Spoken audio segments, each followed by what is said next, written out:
Gracias Blanca, gracias a la Asociación de Amigos de Fernando Quiñones por todo el trabajo que estáis haciendo en pro de su memoria.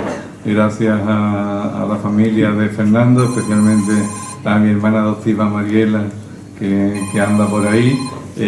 Gracias a la directora del Instituto Andaluz de Flamenco que nos acompaña, a la delegada de Cultura. Gracias a las personas que han venido de Jerez para este encuentro, a los representantes de la Fundación Carlos Mundo de Ori, y quisiera también reseñar muy especialmente la presencia de Amalia Virche, no solo profesora de Luis, sino autora de una biografía encomiable de Fernando, de la que todos hemos aprendido algo a completar ese poliedro que fue Fernando Quiñones. También vamos a aprender mucho de este libro, Caballero Bonal y Quiñones, Viaje literario por Andalucía, de Luis Pascual Cordero Sánchez, porque él analiza no un todo, como pudiera ser, por ejemplo, la biografía de Amalia, sino una relación a dos bandas. Un paralelismo entre dos autores de la misma generación y también de dos personas que convivieron durante muchos años bajo similares parámetros. De hecho, durante buena parte de su vida compartieron incluso un inmueble en distintas plantas en Madrid, en la calle María Auxiliadora número 5. Vivían en pisos distintos con sus respectivas familias, pero vivían en el mismo lugar, en donde por cierto también vivía durante un tiempo José Ramón Ripoll y Francisco Brine, si no mal recuerdo. Su biografía les unió, pero también, como bien demuestra Luis Pascual Cordero en este libro, les unió también una misma actitud vital y literaria. Luis subraya, creo que de una forma muy acertada, el doble compromiso de Fernando y de Pepe Caballero contra la dictadura franquista y todo lo que significaba en dos parámetros diferentes.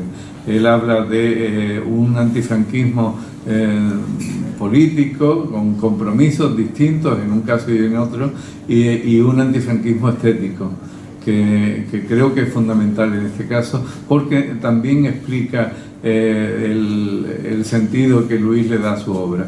Luis intenta explicar la obra de ambos escritores como en una encrucijada muy similar a la que histórica y geográficamente significa Andalucía.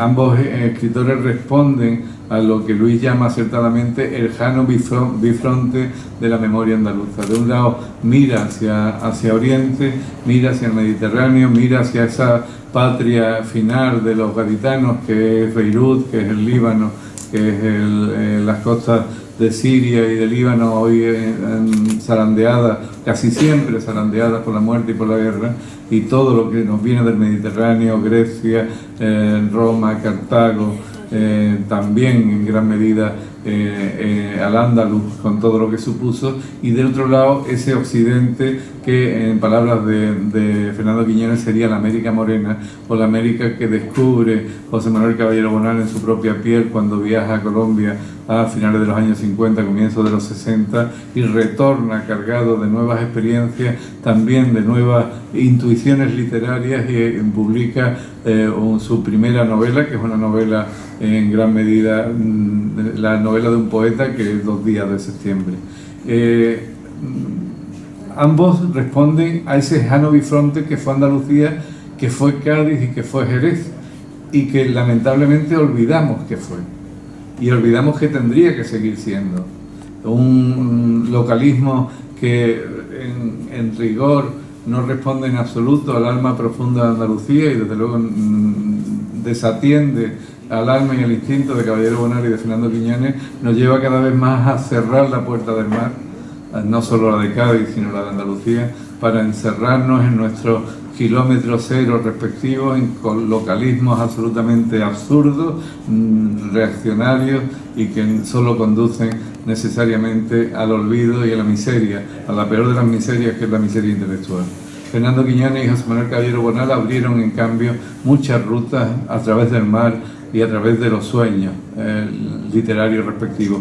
Y esto es lo que explora Luis Cordero en su libro. Luis les presenta a ambos, es una imagen que a mí me gusta mucho, como si Caballero Bonal y Quiñones fueran los arqueólogos del tesoro del Carambolo e intentaran desbrozar, después de tantos siglos de enterramiento, la verdadera Andalucía por la que late por debajo de los estereotipos, la que late por debajo de toda esa quincalla, esa ferralla de tópicos y de robos organizados de la imagen real de ese pueblo. Y lo hacen desde distintas perspectivas. Reivindican, y Luis lo subraya muy bien, la cultura del vino. Hay que recordar que ambos, como yo bromeaba en una ocasión con Fernando, y lo he hecho muchas otras veces con José Manuel, no son de la generación del 50, sino de la cosecha del 50. El 50, si para la generación beat la droga era el hachís o los paraísos artificiales, nuevos paraísos artificiales que fueron abriéndose hacia la heroína, como en el caso de William Burroughs y otros escritores. En el caso de la generación del 50, la droga era el don de la ebriedad, que diría Claudio Rodríguez, y que desde luego pusieron en práctica, y José Manuel todavía lo pone, con verdadero ahínco, militancia y perseverancia, en la que yo procuro acompañar a los maestros cada vez que puedo. El vino, la cultura del vino, está presente en los primeros relatos de Fernando Quiñones, aquellas 5 historias del vino, que como bien apunta Luis, algunos de esos relatos están ya teñidos de algo que pudiera aproximar a la literatura de Fernando al llamado realismo mágico latinoamericano, cuando todavía el boom del realismo mágico iba a tardar casi una década en sobrevenir a España.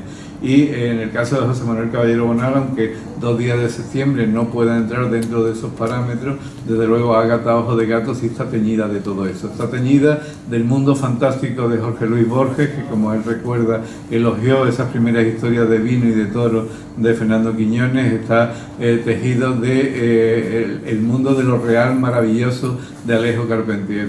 Alfonso Grosso relató hace ya muchos años una anécdota que yo creo maravillosa y realmente que puede explicar la obra de buena parte de los escritores andaluces de esa época, sobre todo de los narradores. Una noche en La Habana cenaron con Alejo Carpentier, Alfonso Grosso, Fernando Quiñones y Caballero Bonal, entre otros escritores andaluces, y le preguntaron a Carpentier por qué su literatura era tan barroca. Carpentier le respondió diciendo porque el imaginario que hay, el imaginario literario que hay en el mundo es europeo. Cuando Georges Simenon escribe sujeto, verbo y predicado, llueve sobre París, todos imaginamos la lluvia empapando las gárgolas de Notre Dame, los puentes del Sena, porque está en nuestra retina. ¿Cómo describir una realidad tan cambiante y tan distinta como la realidad de América, desde Alaska a la Tierra del Fuego, sin describir cada montaña porque es distinta y no se conoce, cada especie vegetal porque son distintos y no se conocen? ¿Cómo explicar un mundo que no se conoce? El barroco no es un capricho, sino algo imprescindible. Ese era el barroco de lo real imaginario de Alejo Carpentier, pero era el barroco que en gran medida, y también lo analiza Luis en este libro, enarbolan tanto Fernando Quiñones como José Manuel Caballero Bonal desde parámetros diferentes. El barroco, afortunadamente, es un abrigo enorme y amplio, y todos podemos resguardarnos en un pequeño doblez de ese abrigo. Pero el barroco era también necesario para describir una realidad tan desconocida como la verdadera realidad de Andalucía, o la que presumimos que es la verdadera cara de Andalucía, la que ellos quisieron explorar. Lo exploraron desde muchas vertientes, desde el conocimiento del flamenco, por ejemplo.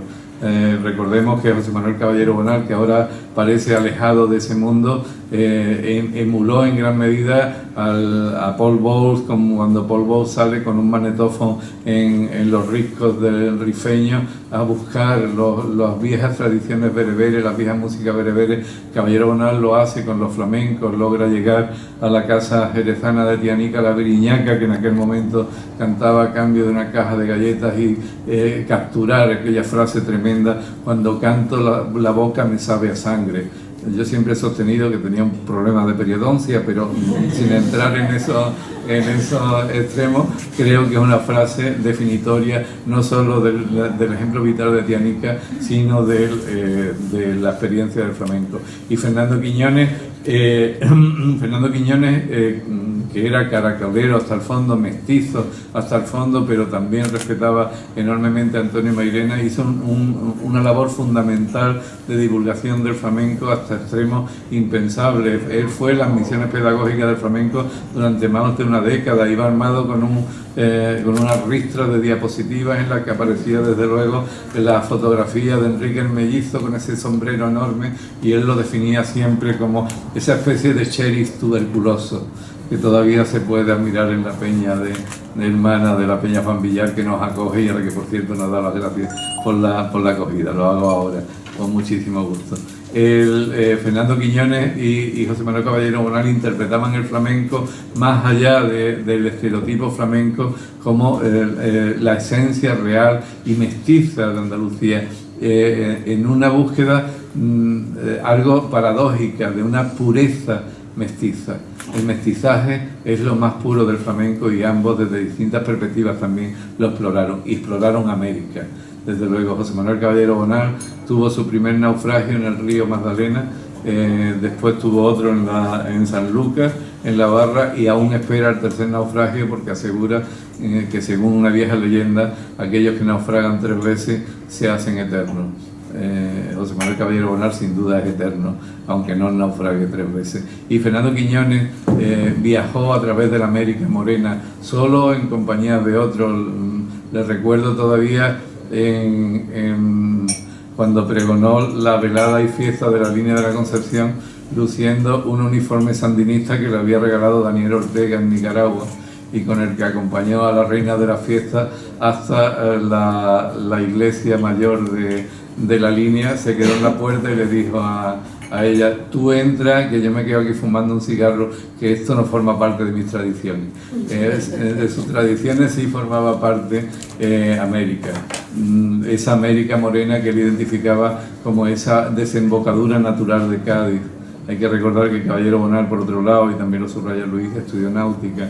Hay una voluntad de mar en ambos que también pareciera como si Cádiz y Andalucía lo hubieran perdido hace mucho y nos viéramos restringidos a la tierra. Creo que, por lo tanto, que este es un libro reivindicativo también del doble compromiso político de ambos. Por un lado, Fernando Quiñones, que estuvo muy próximo, sobre todo a partir de los años 60, a la resurrección del andalucismo, con el que mantuvo una gran cercanía, y José Manuel Caballero Bonal, que fue compañero de viaje del Partido Comunista en un largo periodo de su vida. Ambos, en cualquier caso, antifranquistas, ambos heterodoxos, sin un dogma debajo del brazo, y con un compromiso diverso que fue ampliándose a lo largo de su vida y a lo largo de los años, alcanzando a la ecología. Creo recordar que las campañas de Fernando Quiñones, por ejemplo, no se redujeron a la recogida de desperdicios de la playa vecina de La Caleta, sino a una oposición constructiva y razonable y sostenible a lo que iba a ser Miramundo, con todo aquel estropicio ecologista que los grupos conservacionistas de la provincia sospechábamos que iba a suponer para la provincia de Cádiz. Fernando se comprometió altamente en aquella movilización en los últimos años de su vida. Y José Manuel Caballero Bonal, desde luego, sigue hoy con la misma instinto de reverdía y con su viejo manual de infractores, intentando congeniar voces contra todo lo que queda de totalitarismo en una sociedad aparentemente democrática como la nuestra. Sus últimos libros, buena parte de sus últimos libros son libros que suponen un auténtico aullido, tan solo contenido por ese barroquismo que desarrolla Luis Pascual Cordero en su libro. Todos estos parámetros los analiza con precisión y no de una forma baladí y superficial como yo puedo estar haciendo aquí ahora en la presentación del libro. Lo hace con argumentos, con citas, con un contraste de datos que no solamente delata en él la pericia de un investigador de primer orden, sino también el instinto y lo del oficio se lo agradecemos del mejor periodismo. Así que muy agradecidos por tu libro y enhorabuena.